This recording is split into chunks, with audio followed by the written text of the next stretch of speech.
अस्सलाम वालेकुम। अस्सलाम वालेकुम। कैसे हैं साहब? उम्मीद करते हैं सब खैरियत से होंगे। तो आज हम आपके लिए एक यूनिक सी डिश लेके आए हैं, गुड़ वाले यूनिक चावल। भी है और कॉमन भी है, बहुत से घरों में भी बनती है, लेकिन हमने आज अपने स्टाइल से बनाई और मैंने नहीं, मेरी मदर इन लॉ ने बनाई। जी, आज इन्होंने नहीं बनाई। हम आपको बताएंगे कि हमने इसे अपने स्टाइल से कैसे बनाया है। अभी हम आपको दिखाते हैं कि हमने इसमें क्या क्या डालना है। हाँ जी। तो दिखाएंगे तो हम, लेकिन पकाएंगी वालदा। तो जब ये पक जाएगी वो भी आपको दिखाएंगे। अभी फ़िलहाल आपको दिखाते हैं कि इसमें डलना क्या क्या है। जी हम हाँ जी, इसके इंग्रेडिएंट्स क्या हैं बेसिकली। चलें जी, बताएं क्या क्या है चीज़ें इसमें। इसमें हम डालेंगे बादाम, किशमिश, खोपरा, मूंगफली और इसमें गुड़ है। ये है गुड़, एक गुड़ की चाशनी है जो गुड़ बनने से पहले होती है। छोटी इलायची और 3 पाव चावल। 1 किलो से कम 3 पाव चावल है और आधा किलो गुड़ है।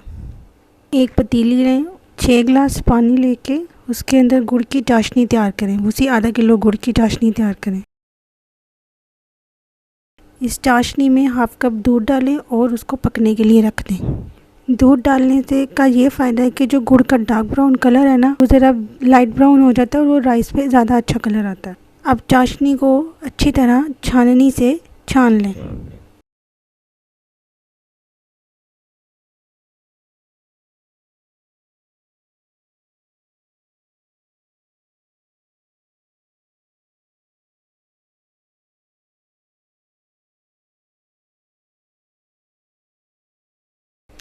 एक प्याली ऑयल लें और उसे देगची में डाल लें और 6 अदर छोटी इलायची घी में डाल दें और इलायचियों को घी में हल्का सा ब्राउन होने दें।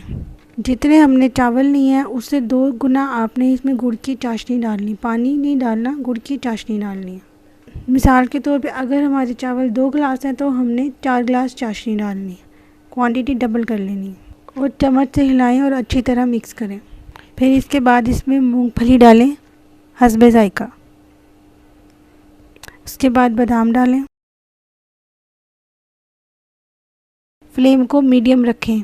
गरी और किशमिश जब हमने चावलों को दम लगाना है उस टाइम पे डालने हैं। जो चीज़ें हमने इसमें डाली है उसको एक बॉईल आने दें, फिर वो चावल ऐड कर दें जिन चावलों को हमने 20 मिनट तक भिगोया है और चम्मच से अच्छी तरह से मिक्स कर दें। और जब चावल बॉईल आने के बाद एक कनी पे रह जाए फिर उनको दम लगा दें। दम लगाने से पहले चावलों में 2 चम्मच मक्खन ऐड कर लें। टेस्ट के लिए आप चाहें तो देसी घी भी इस्तेमाल कर सकते हैं। अब इसमें कोकोनट और किशमिश ऐड कर दें और रुमाल को पानी में अच्छी तरह भिगो के पतीले के ढक्कन को कवर करके चावलों को दम लगा दें और चावलों को तकरीबन 10 से 15 मिनट का दम लगा दें। और दम के बाद आप चावलों को चेक कर सकते हैं कि वो वो पूरी अच्छी तरह से पक चुके हैं। अगर चावल अच्छी तरह पक चुके हैं तो उनको आप अच्छे तरीके से हिला लें ताकि वो चावल आपस में जुड़े ना।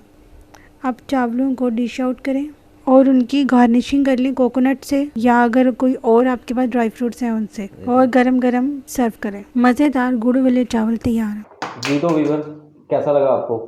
तो उम्मीद करते हैं आपको डिश पसंद आई होगी। देखने में तो बहुत टेस्टी लग रही है। हाँ, तो आप लोग भी अपने घर में ट्राई कीजिएगा और इसी तरह हमारी वीडियो को जिस तरह पसंद कर रहे हैं मज़ीद पसंद करते रहें और हमें कमेंट्स करें और बताएं कि आप हमारी वीडियो आपको कैसी लग रही हैं और मज़ीद हम आपके लिए किस किस्म की वीडियो लेके आएँ। हमारे चैनल को सब्सक्राइब करें, लाइक करें, कमेंट करें और शेयर करें और ख़ास तौर पर बेल आइकन को ज़रूर प्रेस कीजिएगा ताकि इस तरह की आवाज़ है जो आ रही है ताकि आपको हमारी हर आने वाली नई वीडियो का नोटिफिकेशन मिल सके।